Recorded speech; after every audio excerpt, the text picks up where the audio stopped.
much space for EG. Yeah. So maybe you go for the fight here. Because that would mean BKB would be finished on the gyrocopter at the same time. Yes, exactly. It's probably more important that the gyro gets a BKB this game too, especially since you have a Lush on your team. Mm-hmm. He can deal with the gyrocopter at this phase of the game. And EG, they're going for the smoke right now, but eHome is just playing incredibly defensively. Now they're starting to group up, doing the smart thing here, and there's a pretty significant stack for YJ to clean up, and maybe they'll go for the push after he gets this in his Ogre Club. You could see how scared Evil Geniuses are playing right now. Like all the calls that you're making about a he-home, about to hit their timing, about to be the aggressors. It seems like Evil Geniuses have read that too. Like just the example of call down being used in that middle lane, right? That's them wanting to be able to push out the wave, but not even get close to committing to actually being in that kind of area. So they're playing pretty defensively as well, waiting for that jump from eHome. The stack is going to be cleared through.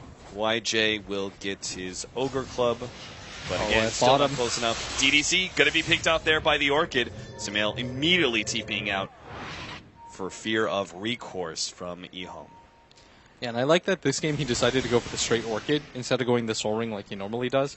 I think getting it even a minute or two earlier allows you to get a free kill without eHome being able to respond. Because once eHome hits all their timings, then I feel like they just group up, and it's too hard for that Orchid to really pay for itself. And I like that he went for it overall, because against Winter Wyvern, you're going to have so many issues once he gets a Glimmer Cape. Yeah. So by the time you get your Orchid, the effectiveness of it dies out.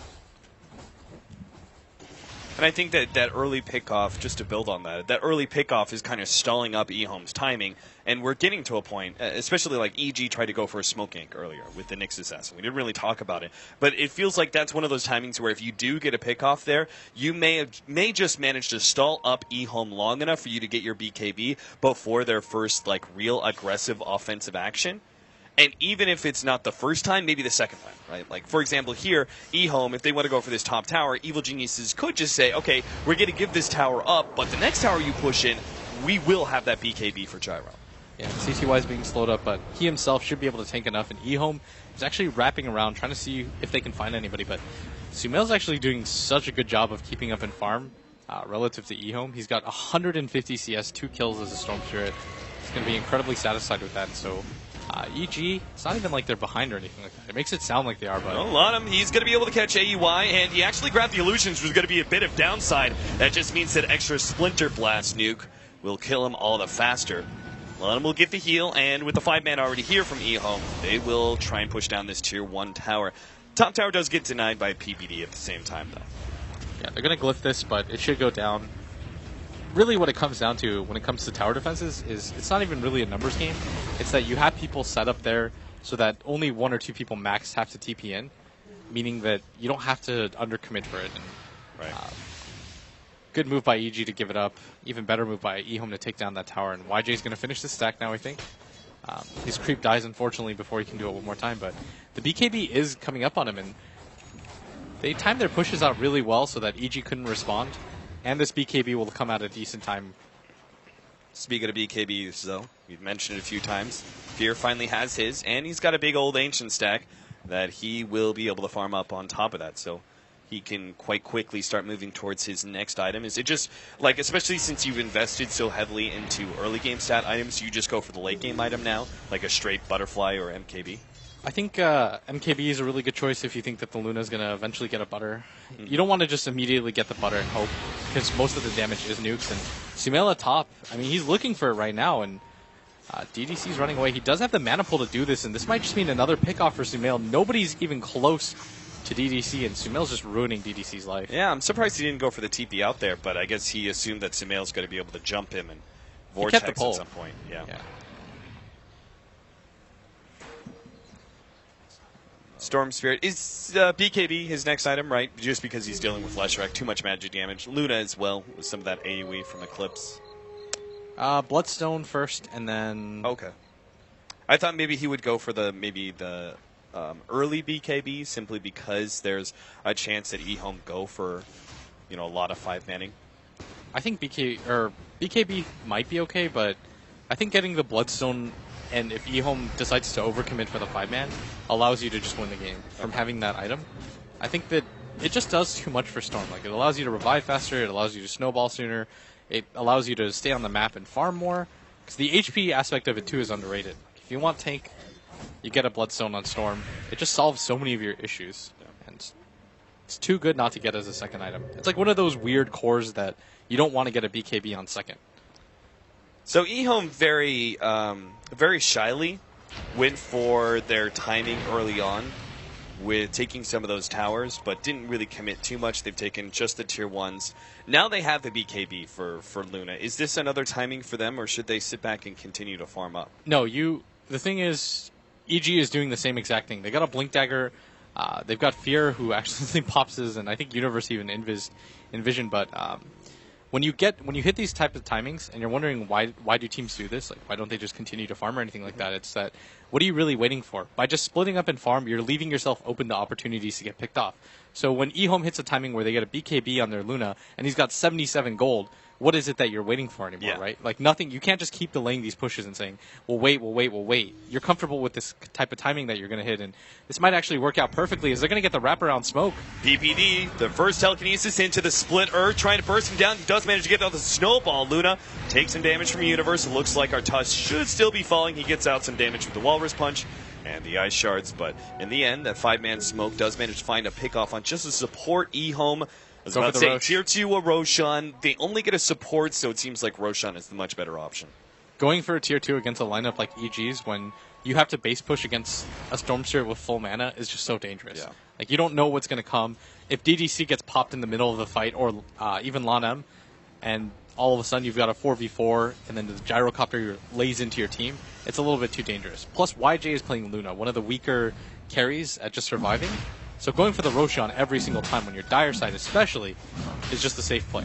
Yeah, this raises it completely erases the chance that eHome go into a commitment and they're the ones initiated on and the Luna dies immediately, right, before she can get out the BKB. Because then if that happens, she'll come back a second time, has the BKB ready to go. Yeah. You know what's interesting about this game from the previous one? EG actually had Storm pretty much free farm.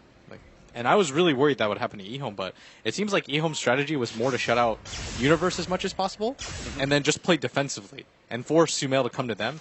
And they've done a really good job of that. Like, excluding Sumail's 2 solo kills onto DDC, they've actually only had 2 kills independent of that. Those are very minor pickoffs, especially since he went for the Orchid first rather than the Bloodstone. Yeah. You don't actually have much of a snowballing factor there.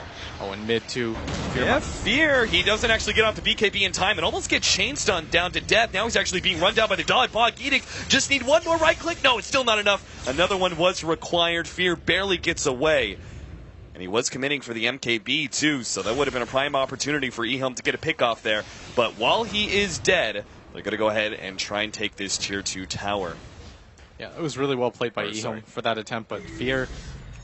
Sumail did the right thing there. He just kind of took the heat off of Fear's back and slowed them down just enough so that they couldn't catch up. But that's still a 10-second BKB that you've committed. And eHome doing a good job right now of taking control of the map. PPD doing his best to just force the Luna around the map so that they can't go for the deathfall. So, Fear forced back to the fountain, but eHome unable to get more than a couple right clicks on that tier 2. Now forced to defend their bottom lane. YJ's got another 1,700 gold.